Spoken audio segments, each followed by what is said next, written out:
Hello students and all my dear friends. Welcome to my new channel Learning through Guru Kripa. Students, my friends, कैसे हैं आप सब? I hope you will be happy and healthy. Students, आज हम बात करेंगे कि हम अपने एक्शंस को, हम अपने कर्म को ऐसे किस तरीके से करें कि हम एक्चुअल सक्सेस को पा जाएं। स्टूडेंट्स, किसी भी एक्शन को जब हम करते हैं, किसी भी काम को करते हैं, तो संसार में हर कोई ये चाहता है कि वो सक्सेस हो, लेकिन सक्सेस के साथ साथ हमें फेल्योर का भी सामना करना पड़ता है। तो एक तरह से किसी भी एक्शन के ये दो रिजल्ट हो जाते हैं, सक्सेस और फेल्योर। जब हमें फेल्योर मिलती है तो मोस्टली पीपल उससे इतने अफेक्टेड होते हैं कि वो होपलेस हो जाते हैं, और जब सक्सेस मिलती है तो उससे हमें एनकरेजमेंट मिलता है, उत्साह मिलता है, और फिर और ज़्यादा पाने की चाह बढ़ती है। तो सक्सेस और फेल्योर ये दोनों ही हमें कहीं ना कहीं किसी ना किसी रूप में प्रभावित करते हैं। और अगर हम सिर्फ सक्सेस को चाहें कि हमें तो हमेशा ही सक्सेस मिले, तो ये भी पॉसिबल नहीं, और फेल्योर तो कोई चाहता ही नहीं।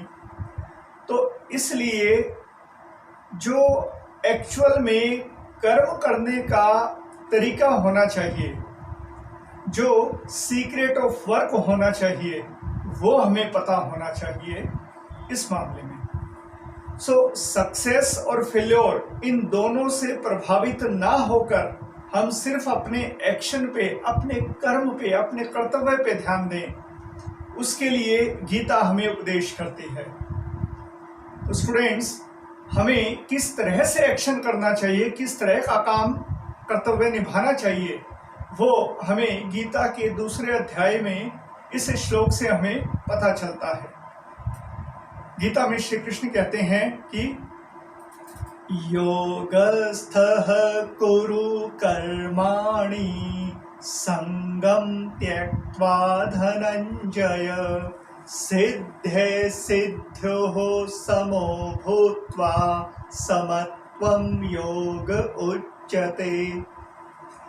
श्री कृष्ण कहते हैं, हे अर्जुन, तू आसक्ति को त्याग कर सफलता और असफलता में समान भाव वाला होकर योग में स्थित हुआ अपने कर्तव्य का पालन कर।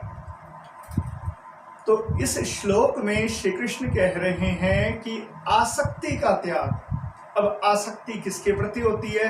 किसी की भी आसक्ति फेल्योर के प्रति तो हो ही नहीं सकती, तो सक्सेस के प्रति आसक्ति रहती है। तो आसक्ति का त्याग, फिर सफलता असफलता में समभाव। अब यहाँ पर सफलता और असफलता दोनों को बराबर मानने के लिए श्री कृष्ण कह रहे हैं। क्यों? क्योंकि श्री कृष्ण हमें समझाना चाहते हैं कि जैसे फेल्योर हमें नेगेटिविटी के साथ प्रभावित करता है, ऐसे ही सक्सेस भी हमें और ज़्यादा पाने की चाह, और ज़्यादा पाऊँ और आगे बढ़ूँ, इस तरह की चाह देती है। और जो इस तरह की हमारी उम्मीद, आशा जागृत होती है, वो फिर हमारे वो आशा जब हम उस पैमाने पर खरा नहीं उतरते, तब वो हमारे दुख का ही कारण बनती है। इसलिए श्री कृष्ण कहते हैं कि तू सफलता और असफलता दोनों को बराबर मान, और अपना पूरी कंसंट्रेशन किस पे कर? अपने एक्शन पे, अपने कर्तव्य पे। यानी कि हमें सफलता असफलता दोनों से अपने मन को, अपने ध्यान को हटाकर अपने एक्शन को हमें 100% देना है।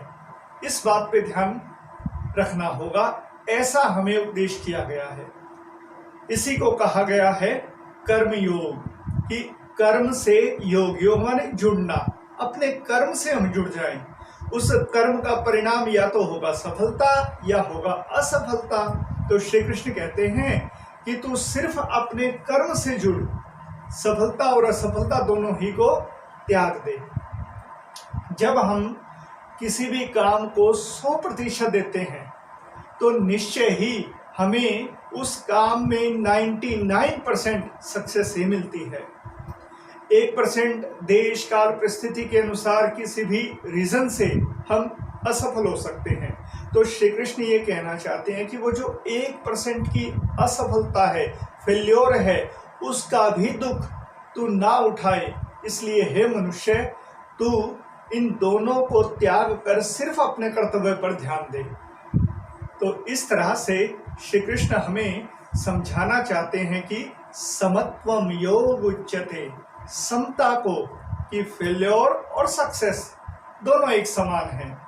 तो इस समता को ही योग कहते हैं, यानी कि अखंड शांति को पाने का साधन कहते हैं।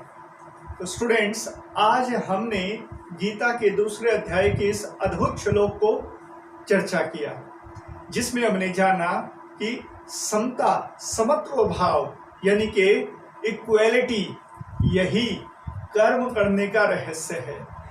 इस कर्म करने के रहस्य को जानकर और इसे जीवन में अपनाने से निश्चय ही हमें हर परिस्थिति में शांति मिलेगी।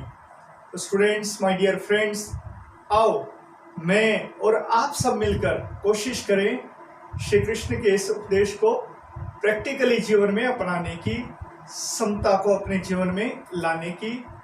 आपको मेरे ये विचार कर्म के रहस्य को लेकर कैसे लगे, प्लीज़ मुझे कमेंट करके बताइएगा। और अगर आपको मेरे ये विचार अच्छे लगे हों तो मेरे चैनल को सब्सक्राइब कीजिएगा और लाइक कीजिएगा।